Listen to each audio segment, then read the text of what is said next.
Hey, welcome to Mineral Talks Live, the weekly live webinar that brings you in-depth and in-person interviews with the mineral people from around the world. Mineral Talks Live is brought to you by a joint effort among the Mineralogical and Geological Museum at Harvard University, the Society of Mineral Museum Professionals, and Blue Cap Productions. Tune in every Wednesday and stay connected to your mineral world. Now, broadcasting live from beautiful Honolulu, Hawaii, the land of aloha, ukuleles, and shakas, this is Mineral Talks Live.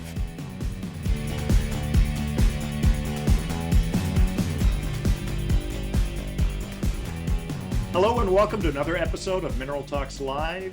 Thank you for joining us today. I'm Brian Swoboda, the president of Blue Cap Productions, and we have got a great show for you here today. For those of you who are tuning into our program for the first time, Mineral Talks Live is a new weekly webinar put on by myself representing Blue Cap Productions, Dr. Raquel Alonso-Perez, the Curatrix of the Mineralogical and Geological Museum at Harvard University, and Dr. Eloise Gaillou, representing the Society of Mineral Museum Professionals, also known as the SMMP. Now, this program came about as a result of a conversation that Raquel, Eloise, and I had not too long ago.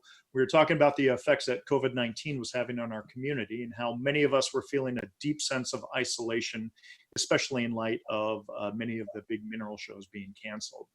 We thought that if we could kind of pool our resources, we might be able to create a good list of people who'd be willing to sit down with us and have a chat about what's going on in their lives. Raquel and Eloise really wanted to do it live, and I was a little bit hesitant about that, but after some convincing, they talked me into it, and that was the start of Mineral Talks Live. Now, Mineral Talks Live is truly a global program, as I'm broadcasting from the westernmost part of the United States in Honolulu, Hawaii, while Raquel is on the other end of the country in Boston, Massachusetts, and Eloise, meanwhile, is on the other side of the planet back in France. And she's actually tuning in today from Paris again. So good to see them. Our guests on the show are going to include people from all walks of the community, the mineral community, from around the world. And while I'll be the face of the program conducting the interviews, Raquel and Eloise will be doing the serious behind the scenes work that really makes the show possible, except for today's show, because Raquel is going to be the other face on the other end of this. But we really want you as the viewer to participate and engage in the program through the chat and Q&A windows that you can find at the bottom of your Zoom screen. Now, the chat feature is going to allow you to type messages to everyone watching and participating in the show. If you do nothing else, it's always kind of fun if when you log in, when you sign in, just say hi and tell us where you're from. We like to kind of see where we're reaching out in the world. Now, during the interview, the guests and I will probably not be looking at the chat window. And if you're used to Raquel responding to some of the chats, you're not going to really see her doing it today. It's going to be primarily Eloise. And so she's going to be very active in the chat windows. So look for her comments along with everyone else's. The Q&A function also at the bottom of the screen is going to allow you to submit questions that you'd like our guest or myself to answer. And at the end of the interview, we always reserve a little time when Raquel or Eloise, in this case, again, Eloise is going to read out some of those questions and we'll answer them as best we can. Finally, at some time during this program today, you're going to see a pop-up window appear on your screen. And those are going to be a bunch of questions for our weekly poll. It's just a bit of fun. We want to see if you can predict how our guest is going to answer the 10 random questions. Then I'll ask the questions of our guest, and they have to be rapid fire answers. They got to come up with the answers right away. Now, if you collectively as a group guess 7 or more of those answers correctly according to how our guest responds, then you're going to win a prize, and hopefully we'll learn a little bit something about our guest. So now we're going to try to keep this real casual and still informative and entertaining for you. So with all of that out of the way, I think it's about time to get started. Let's see who's online. Eloise, can you tell us who's online? I can't see that on my screen right now, but maybe. Oh my God, there's so many people from all around the world. It's really insane. I have a lot of people from the US, obviously, but I have Ireland, I have of course, France. I had now people coming from Oregon, Ohio. As I'm speaking, people are writing. So it's really everywhere around the world. We have about almost 200 people joining us. Oh, fantastic. Also, it's really cool. So thanks all for joining. I will try to write to you guys. Right now, people are just saying hello from Buffalo, New York. Yeah, plenty of like everywhere. So one person is already asking a question, so I'm going to answer it live. Yes, Okay. the show is recorded, and it will be on replay, but probably in a month from now. We really encourage people to participate live because you can interact with the speaker. So that's the point of the show. That's a great response. And let me add on to that. What we have decided we're going to do is for each show that goes live, we're going to release it on Blue Cap's YouTube page 4 weeks after it goes live. So this is now our 5th show. And so our first interview, which was with Eloise herself, that's going to go live this week. We're actually going to release it tomorrow. So if you missed that first show, you can tune into Blue Cap's. Just go under YouTube and look up Blue Cap Productions, and maybe we can send an email out also announcing that, or look for us on Facebook. We'll make that announcement. And so we're going to put that first video online tomorrow. Yeah. So. Okay, well, with that all out of the way, let's start our interview this week. Originally, as you may know, our plan was to do an interview with Mr. Ryan Roney from the Tellus Museum in Georgia. And unfortunately, we had to change that schedule early this week. And so Dr. Raquel Alonso-Perez, who is the Curatrix at the Mineralogical and Geological Museum at Harvard University, graciously decided to step in. She had to jump through a whole bunch of hoops to get permission to actually go into the museum and broadcast live. So much appreciation to her. And Raquel, how are you doing this morning? I'm so excited. I'm really happy to be here. It's incredible. I didn't think I'm going to be not having a virtual background, but be really surrounded by the Mineral Gallery in itself so early. So it's quite a treat to be able to be here today after 4 months. So yeah, hi everyone, thanks for joining. Now, it must be nice being back in that beautiful museum. Now, Raquel, everybody has kind of an origin story about how they got started in the mineral collecting world. Tell us how you got started in the mineral collecting world and how that took a girl from Granada and took her all the way over to Cambridge, Massachusetts. Okay, so I guess my story goes, I was always as a child, I was interested in learning about rocks. So my background started on these ones. So I studied geology and I was always interested in how rocks form. And I guess from geology, then I moved to Switzerland for my PhD, which was based on experimental petrology. So I was synthesizing rocks in the lab. And then from there, I moved here to the States and I started working as a researcher. So really my background is mainly in research. And then I moved more into the museum profession. And now I'm doing both. So I really enjoy it. Fantastic. Now, you are in the beautiful gallery at the museum there. Tell us a little bit about how you guys have organized your exhibit there, and maybe you can show us around a little bit. Okay, so let me see. I'm testing myself how these things. Okay, let me start. None of the Blair Witch stuff, okay? Sorry? None of the Blair Witch stuff. Okay. so this is the wall cases. So what you see in here are oversized specimens. Wow. Okay, so that's where you got some of the big pieces there. Yes, and they are either located by the group. Did we lose Raquel's audio? Well, she's showing us some of the fabulous, I'm guessing from Uruguay, the Brian, there we Brian, go. we can still hear her. I can hear you. Okay. I'm sorry. I guess I lost you for a little bit. Okay. All right, go on. This is so again, the work cases are either organized by species or by localities. And this is one of my favorite pieces, which many people might know. This is called the Fleur de Lis. It's the elididicite donated by Jim Marin to the museum. And it comes from the famous pocket of the Jonas mine in Brazil. So it's one of the 36 species that came out of that pocket.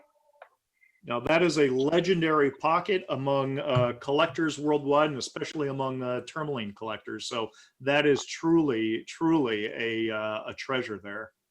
Correct. That's a bearing. I would say 99% of the collection is owned by the university, but we have few pieces on loan. That's actually, that's not. But let me turn around now that we are on the burial cases. So this is one of the flat cases within the gallery. As you can tell, we have 80 flat cases, and those are organized by the chemistry. So it's the systematic display. We go from silicates, oxides, on the way down to elements. This is one of my favorite cases. And guess why? Because we have emeralds. Oh, right on. So yes, and one of the highlights of these displays is the New England species over rare species, and also aesthetics. So I'm gonna show you, actually, let me go back. That one is the famous, well-known as the peach, that pink berry. The That one peach, is, huh? yes, so that one is from Maine, and is very well known because Maine produced one of these beautiful pink morganites, the pink variety of berry. And also within that one, we have what is called the Rose of Maine. Sorry if I move too quickly, which is this big junk, which is a little bit of a sad story from Maine, because there were two brothers that found this incredible morganite, but they didn't agree on what to do. They wanted to cut it, and then it just got in half. So we have one half, and the other half is at the Maine Museum, which you definitely need to visit up in Bethlehem. So carry on with my walk. We're still within the silicates. So we have silicates up on the wall cases, quartz. Ooh, let me go to this one. This is a famous elba eye from California, from Pala Chief, who was one of the old pieces, early 1900s. Wow, that's the Pala Chief mine, and that is currently owned by Jeff Swanger, who also gained his fame from the Ocean View mine. Correct. So carry on with the silicates. I don't know, Brian, if you want to keep asking, or I just walk around. Well, I mean, there are a million questions I have, but I'm sure that everyone is enjoying the show and tell that you're doing right there. It's fantastic. Eloise, did you have a comment? Yes, I had one. Peter McGaw was asking about the gypsum from Nika. Oh, okay. Does that ring a bell? That's the big guy over there. That was one of the... There are a couple big guys over there. The one at the back. So this gypsum was mined out of the Nika mine in an expedition that was hired together with the Smithsonian. And then it got reconstructed back in here. So it has been on display probably since the 80s, so even earlier. That is fantastic. Now, this year, the group from the Nika mines, they released a DVD program going into the mines where Peter McGaw was the narrator. And actually, the TGMS featured that at the main show in one of the ballrooms there. So that is available, and I don't know, maybe Peter might have some information on where people can get it, but it's also going to be featured in What's Hot in Tucson 2020. Now, yes, I had another question. I had another question from Carlos Torres. Hey, Carlos. I think you can have answered that question already, but what is your favorite specimen from the collection? On exhibit now. On exhibit. Okay, so there is only 3% of the entire collection on exhibit. Wow. So the collection is 400,000 objects divided in rocks, mineral, gemstones, and meteorites. So to choose a favorite one, I'm on 3% or 400,000. But I have to say, I have been lately more focusing my research on emeralds. So that's probably the ones I'm more into it, because that's what I'm doing right now. But before, I was studying tourmalines. So the tourmalines were my favorite case. How many emeralds do you have in the collection, Raquel? Sorry? How many emeralds do you have in the collection? So because of this research, I was able to secure probably another 50. So we might be around 70 emeralds from all the main deposits within the world.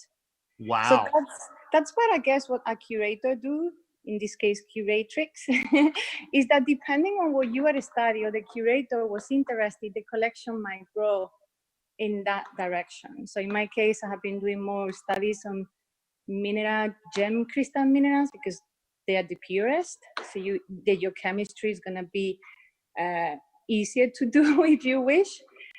So I think, again, it depends on the curatrix or curator that hold the Well, you bring up an interesting topic. What's the current acquisition or purchase policy for the Harvard Museum?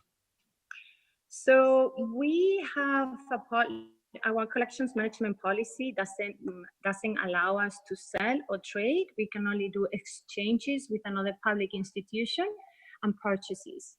So the way we grow the collection is through donations.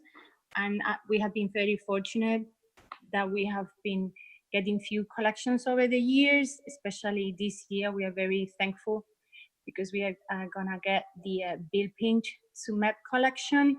We are on the way, on the path of that.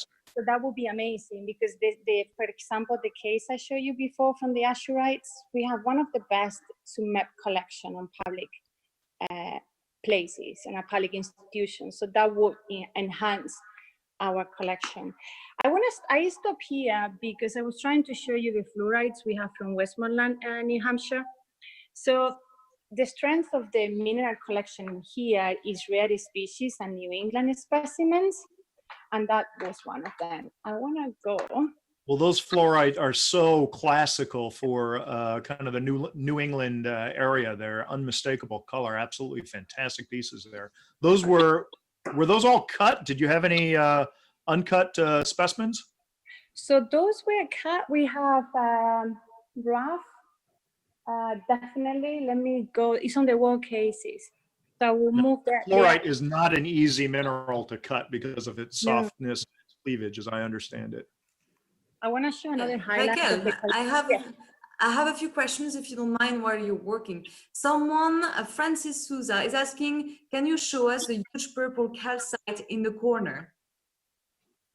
Do you know what that refers to? Which one, sorry? Someone asked about a huge purple calcite in the corner. Does that make sense to you? That one? So Francis, is that the one that you wanted to see? I guess that's probably the huge one. Where does it come from? I see USA. Where does it come from? It's from Missouri. Missouri. Right. Wow, that's a huge one indeed. Okay, I understand now the question. And that one is from Montana. Okay, cool. Thank you. So actually a few people are commenting already on the old style cabinets that have been thankfully preserved. And I think that people are really appreciated these old cabinets that rarely in museums nowadays, they preserve the old style cabinets. Everything is replaced by new cases. Can you tell us more about those cabinets? So yes, these cabinets are older than the building. So the building was 1800. These cabinets came from the chemistry department somewhere in Midtown Boston later on. So the collection started in 1797. That's the first donation we got. And then this cabinet has been here since the early 1800s. And thanks to maintenance and some funding money, we have been able to scrape the paint and really repair them. A few years ago, we are all these non-degassing material inside the cases, so especially for the pyrites. And you can see we also redid all the labels. So we have the chemistry. We have tons of school groups coming through the museum to really learn mineralogy and chemistry. So for me, having the formula was like, I need to see the chemistry so then I know. And what I'm showing here before I move on is the fluorapatite from Maine, from Pulsifer, which is a really rare find from Terry Senex back in the days in '87. And we have one of the best, I guess, that came out from that pocket. You know what's cool right now, Raquel? I'm just interrupting you because I see that Kevin is actually helping reply some of the questions. So that's truly awesome. So thanks, Kevin, for helping on the side. Yes, actually, you have part of my team there today. We have Kevin Saya. He's the assistant curator, and he's an expert in mineralogy, especially of the New England region. And then we also have Caroline Im, which is the collections manager and database administrator. And thanks to her, probably 80% of the collection is entirely in the database and also online. So you can go and check the collection online. Now, what are you doing online? What's the goal for your having your collection online, long-term goal there? So we always have been working and getting the collections online, and thanks to the IMLS fundings, we have been able to purchase the online kind of, if you wish, platform for our database. But now with the museum closed, we are really looking into moving into create a virtual space. So then people can come into the space, and then we will populate it with the specimens, the images, and content. We are also going to do 3D scanning of some of our objects. Fantastic. So ideally, in the fall, when the teachers want to look for rock forming minerals, they can come, send the students to the museum, get a virtual tour, and then start looking for them. How many people do you have coming through the museum every year? And in a regular year, 380,000 people. Wow. So it's a big foot traffic, mainly for the tourists in Boston. I have to say, some of the grad students, they leave Harvard and they don't know there is a museum in here. You know, it's part of the resources, they forget about them. But this is I want to see, I was looking for the fluorides. Let me move all the way to the back. Well, I used to live in Boston, and I'm sorry to say that I never visited the museum while I was there. You see. So within the gallery, we have few exhibits about rocks, about tectonic, and then we have a walkthrough of history. Now moving to the sulfites and some of this is another fluoride, uncut fluoride from New Hampshire. Oh, look at that. That is fantastic. And this one is also from Illinois, for the people that is into fluorides. And that one is from Spain. We have few from Spain. And this one is from Cumbria, from England. Wonderful. This rhodochrosite, now than here, this one was in Tucson this year. We brought it for the show. So, and I was really scared because it's very unique. It's the biggest single crystals of rhodochrosite from Pasto Bueno in Peru. And it's incredible from afar. It's easy to mistake that for a sweet home, but that's from Peru, and that is an absolutely killer piece. This one is There we go. There's a sweet home. Yep. I love the matrix. I love that Smithsonite from the Kelly. That's great. Huge piece too. And Raquel, someone is asking if you have any dendrite from Danbury. So that's Anthony Albini who is asking the question. Dendrite from Danbury. Yes, Kevin can answer. Yes, it's on display back on the silicates. I know Tony is a big fan of the Danburites because they're rare species, but they are from the local here. I'll move in a second. This is the, yes, go ahead.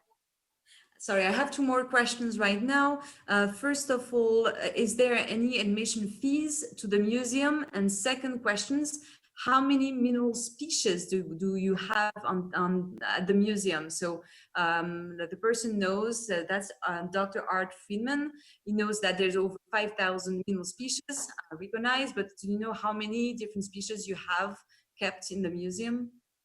I will have to go and do that search specifically. That's Caroline. Caroline might be able to answer that question. Yes, but what I know is that we are the second after the Natural History Museum in London on type specimens. So the type collection is up to 700 type specimens, and some might be holotype. But that's one of the strongest that we have, and also very rare species like lymphanites and all those. And the admission fee is $8 if you are a local, and I believe for Harvard ID people, you don't need to pay anything. So it's very affordable. Raquel, could you go back to that Breckenridge gold and Yeah. tell us a little bit about that? So as you know, from these 100,000 minerals that really the mineral collection consists, the number one mineral we have the most is gold, and then is quartz. I know, interesting, right? We have 1,600 gold specimens in the entire collection, and the strength is that they are crystalline. So we don't have that many nuggets, but we have crystalline gold like that Breckenridge. This is another Breckenridge, which I know for collectors, and they are quite sturdy.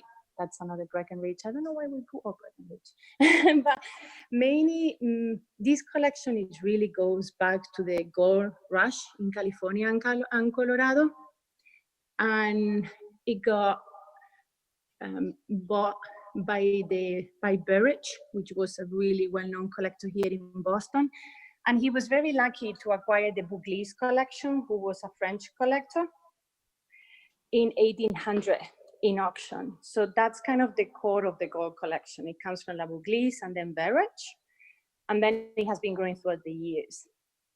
I love it. The history of gold is so relatable to so many of us, and hopefully we'll get Terry Wallace on this program in the future. And when he starts waxing poetically about the cosmic origin of gold, it really kind of, it gives you shivers. It gives me shivers, at least. This is a Oh, it's a Japanese stibnite. That's fantastic. And a spectacular piece of stibnite from Japan. We also have another one there. So here we More are. questions, Raquel? Yes. Okay, so let's go. Someone is mentioning Bill's Pinch collection. So is there any TUMEB important specimens that you can show us on display?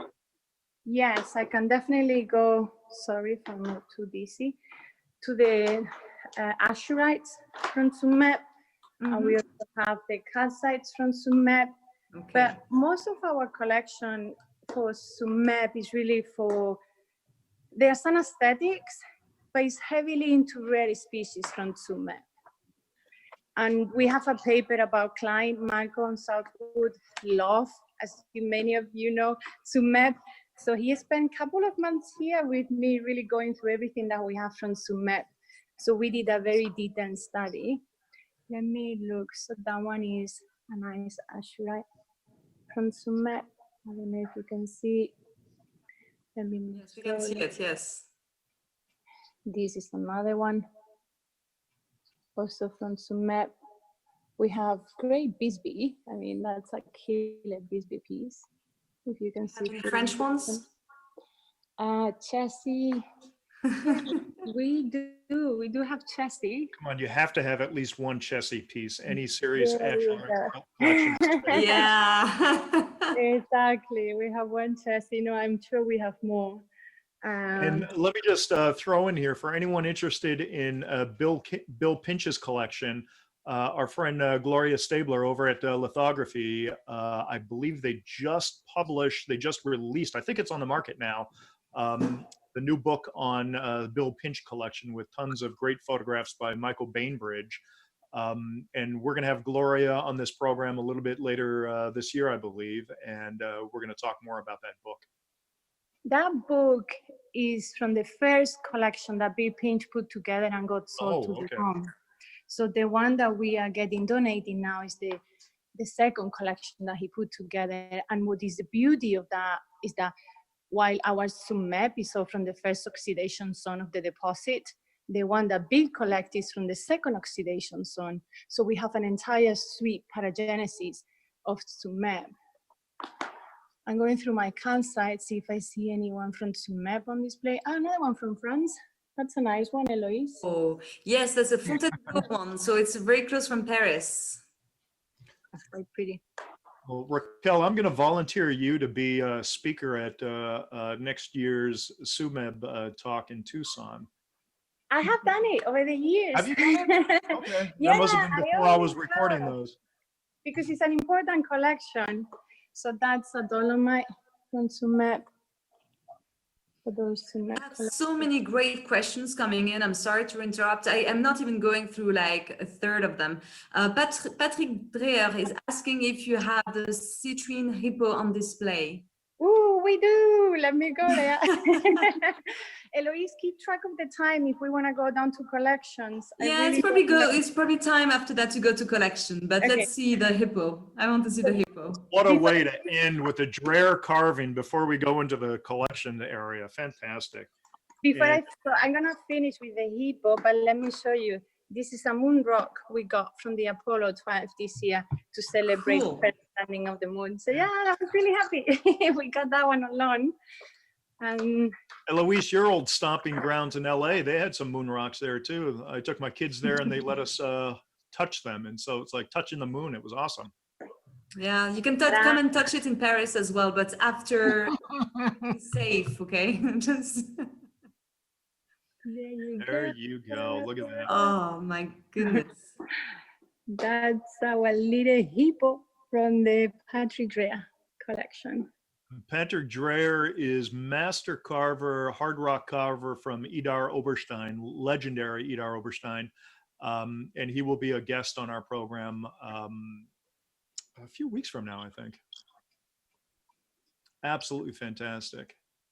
I love Patrick's work. Ooh, let me also highlight, we got this sphalerite on loan from P2. It's an amazing sphalerite from Spain, very soft to cut. You can tell I like my gemstones. Okay, so are we ready to move down? Raquel, let's head down Yes. to the let's head down to the collection room. On the way, are you gonna do you still have that huge Chinese stibnite in the display case? I do. Back Is there, that on the way down to the collections, or is that the opposite direction? opposite, I can go quickly. Okay. Let me see, testing how many coffees I got today. There you go. Oh, that's the Japanese. I thought you had a big Chinese one on the exhibit. Maybe that was. Sorry. No, the Swords of China. That Mhm. one was so long for a year, and then it went to Yale, I believe. Okay. All right. Okay, so I'm gonna switch off my camera while I go to collections. Okay, then we're going to pop up some pictures, and maybe you can talk to us a little bit about the history of the museum as we head down to the collection area. Perfect. So I can say, oh, those are my team. Now you can see that's Caroline and Kevin, which are on the chat with you, so they can help you with any questions. Caroline is a wizard for technology, and Kevin is. So the collection dates back to, as I said, 1797, and it has been growing. So we are one of the oldest museums that have been continuously operated in the United States. And in terms of the collection in itself, our strength is New England and rare species, but also aesthetics. And as I like Carl Francis before, he loved gold, twinnings, quartz. So he kept growing, especially on those areas. What else? The meteorite collection is an outstanding historical collection that we heavily use for research. So we do a lot of loans for people. Oh, that's my emerald. And where's that I mean, from? not mine. That one is from Chibor, Colombia, and the ring is from South Africa. Okay, South African emeralds. that's a cheap So you can tell that's the Hamlin necklace, and that's Ursula Marvin, who was the first woman geologist that was joining the Earth and Planetary Science Department, and she took that necklace out for a party. So I'm back. Okay, Eloise, you show one picture before how our collections look like. But yeah, that one, that's how it looks before 2012. And then thanks to some seed funding from IMLS, we were able to renovate our collection space. So this is where I am right now after Wow. 3 floors and some security doors. This is where we are on these cabinets. This is our high security room. All these cabinets are full of specimens, and it goes all the way through there. I might walk you back there if we have time. But I have pulled out some cabinets. just to show you a little bit how we have the collection organized. So you can tell in here we have barcodes for the drawers, and then we also have our specimen have been barcode. So I pull out the drawer that have been working lately because it's on the emerald collection, and you can tell they have barcodes and the number, and the specimens are labeled. So one of the main job we do at the museum is keep track of what we have. Otherwise they don't have purpose, but that's our mission: cataloging, inventory, and taking care of the collections for future use. This is another drawer I pull out, and that one, as you can tell, is full of gold. Well, now, Raquel, I think the most iconic gold piece that you have is the ram's horn gold. And just so that the viewers understand, that is not on exhibit. And the only time you really see it is when it's on display, like what you did at the TGMS show this year. Correct. That one is at the bank, and it lives at the bank for security. And we need few people to go and get it. So today wasn't an option. But now, tell us about that shoehorn that you're showing us now. This one is, according to Boglis, this one was more important for him than the gold horn. The reason being, this is the biggest French gold nugget ever found. So it's from France, from our bones, and it's around 0.5 kilo. So it's quite heavy. It's a rare gold nugget from France. Eloise, happy birthday. We're going to send that to you, so keep your eye out in the mail. Oh, I held it before. Don't worry. I think Eloise preferred this one. That's beautiful. Definitely, that's my favorite. Yeah, this is, I mean, you can tell, it looks like a piece of jewelry. It's really nothing, this is crystalline gold. This is how gold grow. Nothing has been done to it. And that one is from California. It's the typical octahedron. Yep. For the viewers that don't know, gold grows in a crystalline format. And when you find the nuggets, which people tend to be more familiar with, that's just gold that has been kind of tumbled and put down the alluvial process where it just smooths out. But what you're seeing on the screen right now is natural gold as it is formed in the ground. This is a very well-known piece because of the petsite, the black things. But on the gold study that we have been doing with few people like John Rakovan or James Day, actually it's not only petsite.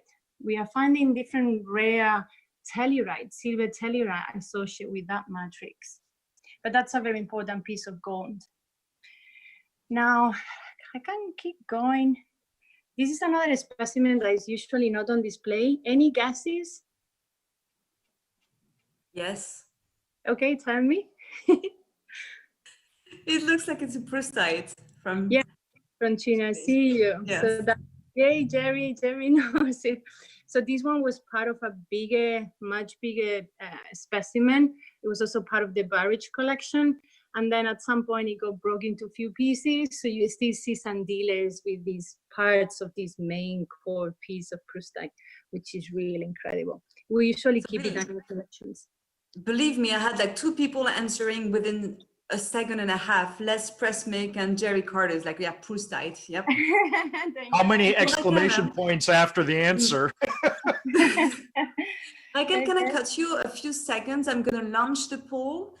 Brian, can you explain the poll? But while people are answering the poll, Raquel, can you tell us more what's your job as a curatrix at the Harvard Museum? So I'm going to launch the poll. People are not going to be able to see much more of the specimens, but while this is happening, I would love for you to explain what's your job as a curatrix.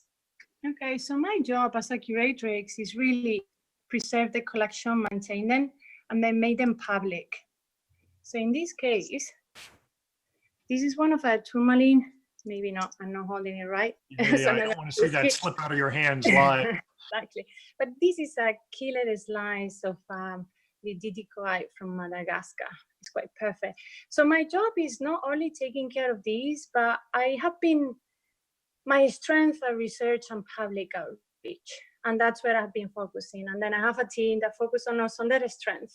So I think we make it work. But as a curator, I mean, I write grants. So I get funding to take care for this collection. I study In this case, I was really looking into the different color, causes of color of tourmalines. And then public outreach, like coming with the idea of doing these mineral talk shows. So that's what a curator probably does in the States. But you kind of tailor to what your strengths are. That works, Eloise, for you? Thank you, Raquel. Yeah, thank you. Maybe in the meantime, Brian can explain more what's the pole is all about. I see the beautiful palisades. Is that palisade from Esquel or from Semshan? Esquel. Esquel, yes, beautiful. Ooh, I can see my reflection in it. That is really cool. It's incredible. And this is an iron So meteorite. for people who don't know, those are slices of meteorites there, polished, and the pallasites are the gemstones inside there. The palisade is the name of the meteorite. What you see in green are the olivines, and then Those are the olivines. exactly, and those are, and it's the same composition as the olivine on Earth. It just changed the oxygen. That's why we know that we come from them. And then the silver color, like here, is this nickel iron alloy, and then when it cools down, it produces these striking features, and those are blurb of sulfur. And we have a very historical and aesthetic meteorite collection. That's why I wanted to show to people too. Oh, I have an interesting question still about your job, Raquel. Okay. And David is asking, how long does a curator try to stay at one place before moving on to the next adventure? You know, that's funny because I always thought, okay, I do this job for 5 years because I come from really the research. I was all my life just really doing that. So the museum, I thought, okay, I do this for 5 years and then I move on.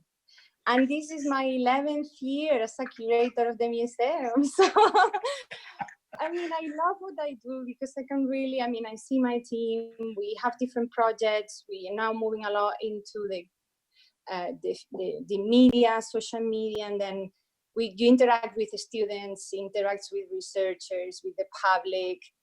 So I don't know. I don't have an answer.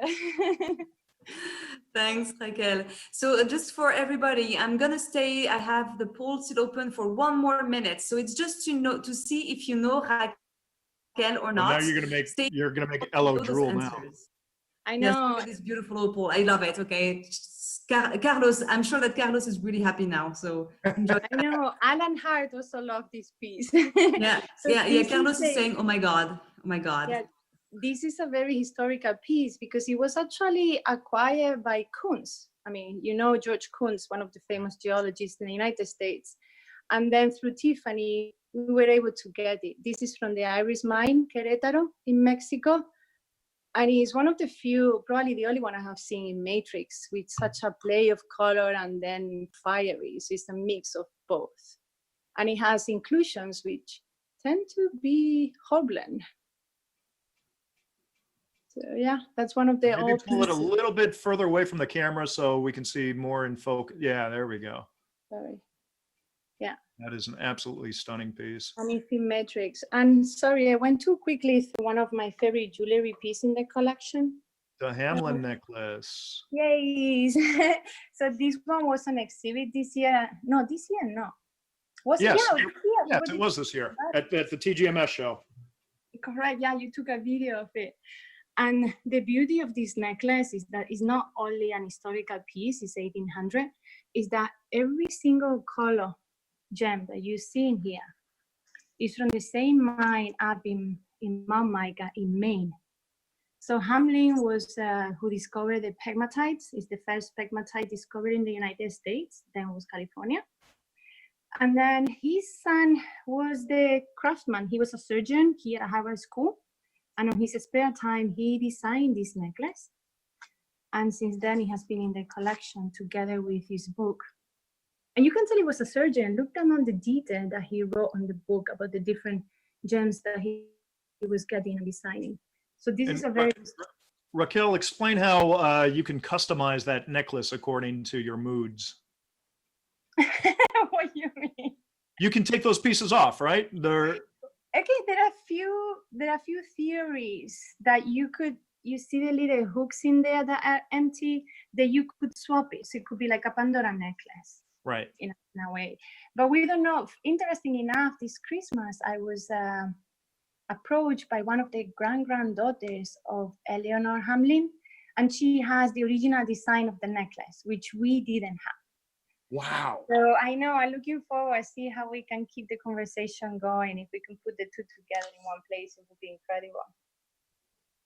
And this is also, those are also gems, cut stones, tourmaline, elbaite variety, from the same, not variety, elbaite as a species, from the same, from Mount Mica, except two of them which are from California. The rest are all Mount Mica tourmalines. So now you're really good about exhibiting that Hamlin necklace. We filmed it in Munich. We filmed it in Tucson a few times. I know it's a personal passion of yours, and it's absolutely beautiful. So you guys are really good about sharing what you have with the public. And if this ever shows up at future shows, which I'm sure it will, anyone who gets a chance to see it will be very thrilled and privileged. The reason we show is because it's very historical, it's unique. It's like these days, it's impossible, almost impossible. You could get this array of tourmalines from the same locality. So it's not always aesthetic, but it also allows you to study the causes of color in one place, in one mine, very in detail. So putting these collections together and maintaining them is just unique, the amount of things that you can do with them. So I don't know if you want, I don't know how we are doing on time. Well, we are 45 minutes in, so I'm going to close the poll soon. And maybe I have another one that I was interested in as well. Someone asking for gold from Witwatersrand goldfield in South Africa. I'm sorry, my French accent is terrible, but basically from any kind of gold from South Africa. Do you know? Okay, Anthony, again, my comment. By the way, those are new cabinets we got thanks to a grant where the meteorites are gonna go. So they are gonna be in the like the conditions on the vacuum. So that's a good thing. Now, this is the gold cabinet, and I'm sure I will have to go by. So this one is from Australia. We have it by organized within the drawer, also systematically by. Actually, no, we have them alphabetically within the drawer, sorry. So within the room, systematically by species, and then within each drawer. So if we have to go to South Africa, I will have to keep going down. As here we're still in Australia. So, Drawer 8, we're still in Australia. Yeah, let me see. Here we are on Gold Zapata mine. Let me see. This we are in Oregon from the States. I was just reading at that one. So I'm sure we have gold from South Africa, but the other cabinet is above, so I'm not gonna go into there. But thank you. That actually shows the extensive gold collection that you have. It's really insane. It's insane. Yeah, nice problem to have. One thing I'm also very proud. And the poll now. I have only 107 people who answered the poll. People are happy with that. Can I close it? I don't see any other people voting. I'm going to close it soon while Raquel is still showing some beautiful gems here. Okay, I'm going to close it. Yeah, let's go ahead and close that so we can focus on what we're seeing here. I'm just opening random drawers, you know, while I. And we're 15 minutes in, Raquel, just to let you know. Okay, so any other questions or? No, I think keep going. I think people are really enjoying this. I know I am. Okay, so I guess now I'm just opening all the quartz cabinet. You can tell, I mean, we can go from different beauties. Yeah, a lot of people are asking more about locality. So it's not, I know that it's not easy to look into a collection by locality. For example, some people are asking for minerals from Serbia, from any Dutch minerals as well. So I know it's not really easy to go per country, because I think that your collection is organized by species, right? Correct. We have it by species. We have it by Dana. Like you can tell it. Yeah. This is some new cabinets that we got. So for example, here now we are on the almandine spessartine garnet solid solution. So you're gonna see within the drawer, they're gonna be also organized by alphabetically. So So someone is asking, okay, that's fair enough. So what about going to the drawers of rhodochrosite? rhodochrosite. Okay, Kevin, help me out here. I don't know the whole thing. I don't know the whole. I could go back in the gallery. The gallery is easy. Here we also need to use the database. So I can go with the database and then I'll check, okay, where are all my variants? Where are all? Well, tell us about the database that you use, Raquel. So we use TMS, which is, no, not this one, which is an amazing, I wouldn't say amazing, sorry, that would be a lie. We customize your... Let's not beat around the bush here. So Caroline customized it that we can really do many things. So we can search by collector, year of acquisition, by the chemistry. And that's how we can find everything and organize it. Let me see. You know, I forgot one case on display, the tourmaline display cases. Oh, damn it. But I can show you. Hey, watch it. This is a kid show. Language. Oops. Sorry. I can show you some of the tourmaline species. We have an entire room which is not connected, which is the New England room. And there is where we have all these localities with all these beautiful tourmalines, especially from Maine. I'll tell you what, Raquel, if you want to walk us up to the tourmaline room while we're walking up, I'm going to ask you your 10 quick questions. Then you can show us the tourmaline room and we can see how we're doing on the poll. How does that sound? Yes. Perfect. That sounds Okay. like a good idea. Then let me switch off my camera. Okie doke. All right. So here are the 10 quick fire questions that we're asking of Raquel. Raquel, you know how the game works. You have to answer. You got to choose one. No thinking, just respond. So, Game of Thrones or Witcher? Say that again, sorry. Game of Thrones or Witcher? Oh, sorry, Game of Thrones, 100%. Game of Thrones. Scallops or lobster? Scallops. Scallops. Beer or wine? Beer. Oh. Climbing or scuba diving? Ooh, Dress or pants? Are you thinking? Dress or pants? I didn't hear. That was a D for dress. Dress? I don't know. Wait for her. I think she's going downstairs or something. I'm going upstairs to the Mineral Gallery. Okay, so dress or pants? Dress. Dress. Pool or ocean? Ocean. Ocean. Okay, I have to use my accent here. Granada or Barcelona? Granada. Minerals or gemstones? Minerals that are gem crystals. We're going with minerals. Minerals. There are only two answers there. Taste great or less filling? Less filling. Less filling. And the final, winter or summer? Summer. Summer, of course. You live in New England. You live in Boston. Of course you want the summer. The winters there are brutal. So, Eloise, let's go down. Let's see how people have responded on this. Hang Yes, on. Let me I'm close that. spotlighting Raquel's at the same time, Raquel's camera, so we can actually see what she's. Oh, okay. Well, let's throw it back to Raquel, and she could tell us about the tourmalines we're looking at here. Oh, you can finish the pool. I was just showing the tourmaline case, and maybe if I do it slow, people can really read the different labels. But yeah, that's the bottom of the specimen that is at the Smithsonian, is the Jolly Green Giant. And it actually broke when they found it. So we cut the lower piece of the specimen. It's a typical watermelon tourmaline from New England. And then this is a typical from Brazil, Minas Gerais. We have a really strong collection. This one is an Elba from Connecticut, which people might not think Connecticut also produce beautiful gems, tourmaline crystals. I see that you have an uncut liddicoatite from Madagascar as well on the left.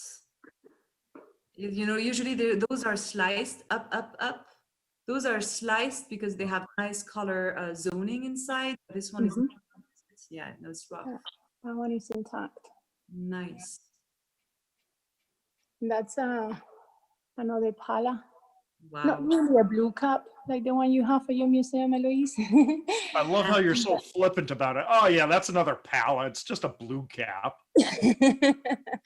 No, for tourmaline, we have really a strong collection. This one, there is the one from Elba. Those are the typical, that's where the name came from. That's a beauty. Those tiny crystals, they are very light in color, but beautiful crystallography. Fantastic. Okay, guys, I think it's time to wrap up. It's we're 56 minutes in. I see a few people that are leaving already. So, Okay. right, do we go to the poll while Raquel is still showing us around? Sounds good. So Game of Thrones or Witcher? So the public responded Game of Thrones, and they won. Ding, ding, ding. Scallops or lobsters? The public responded lobster, so they. Lobster. Beer or wine? People thought wine. They don't know you well, Raquel. They don't know you well at all. Now, if they didn't get this next one, I'm truly going to be shocked. Climbing or scuba diving?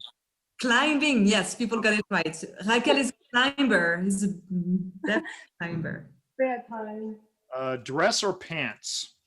Well, looking at Raquel's beautiful dress today, people they said dress, yes. Okay. Raquel, why don't you tell us who you're wearing today as we go on? Pool or ocean?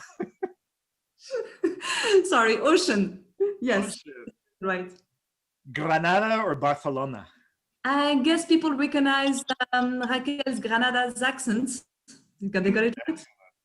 Minerals or gemstones? Gemstones. So Gemstones. half right only. Okay. Tastes great or less filling? Less filling. Nope. And the final one, winter or summer? Oh, look at that Legrandite. Of Winter or summer? course, summer. Oh my God. Look at this Legrandite. Sorry, I got distracted by the Legrandite. That's good. That was my point. Alas, the Legrand by Peter Margot told me. That is outstanding. Okay, so our collective group got 7 out of 10. So that qualifies them. Ding, ding, ding, ding, ding. They get the free prize. What we're going to offer up today is it's a sneak preview of another What's Hot in Tucson 20 clip where Bob Jones talks about the Harvard Ram's Head gold that was on exhibit there. So the URL for that private clip is on the bottom of the screen there. And that will be. I can pause for a second. Just stop there. And I think that's going to bring us towards the end of our program. Oh God, this keeps going on. All right, let's do a couple plugs for next week's programs, and then maybe we can just hang out with Raquel as she walks us through the rest of the exhibits. So, Raquel, thank you again. Everyone, thank you for joining us today. Next week, we are going to have Ian and Deanna Bruce on our program, and it's going to be kind of a neat little thing. Deanna is going to be broadcasting live from East Coker, which is the headquarters for Crystal Classics. And Ian is going to be up in Weardale broadcasting live. So that's up in the north of England. So they're going to be at 2 different locales. And if anyone knows Weardale, that means Ian's going to be up at the mines. So that's going to be fun. We'll maybe get a chance to go underground a little bit. And also next week, we're going to try out a new program, and we're calling it Happy Hour Friday for right now. So our typical program, our interview with Ian and Deanna is going to be on Wednesdays, as our normal programs are. But then we're going to have an addendum program the following Friday, which is July 10th.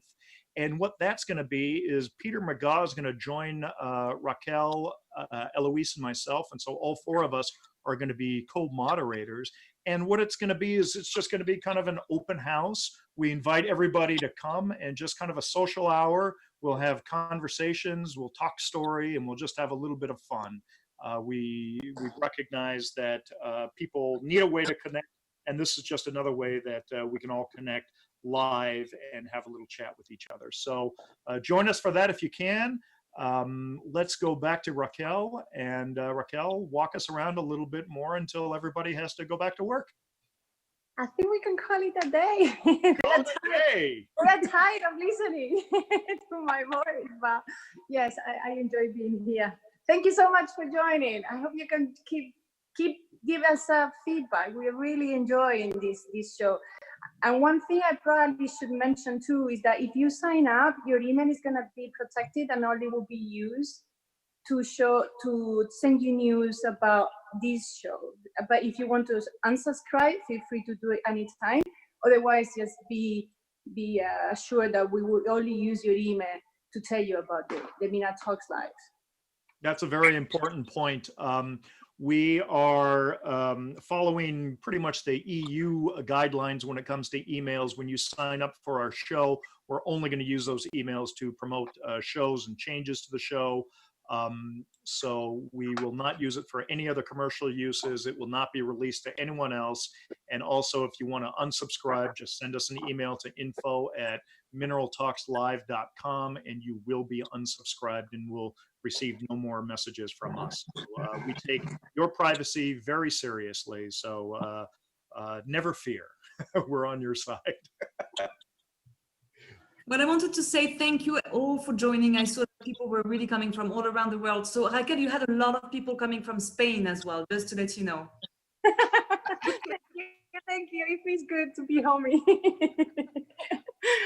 Okay, guys. We will turn the camera and the microphone off now. So it was really good to see you people. I hope we can join us again next week, and for the happy hours, we can interact more. Really great to see you. We hope to see you soon again. Okay, bye-bye. Take care. All right, everybody. Thank you again for tuning in, and we hope to see you next week. Take care.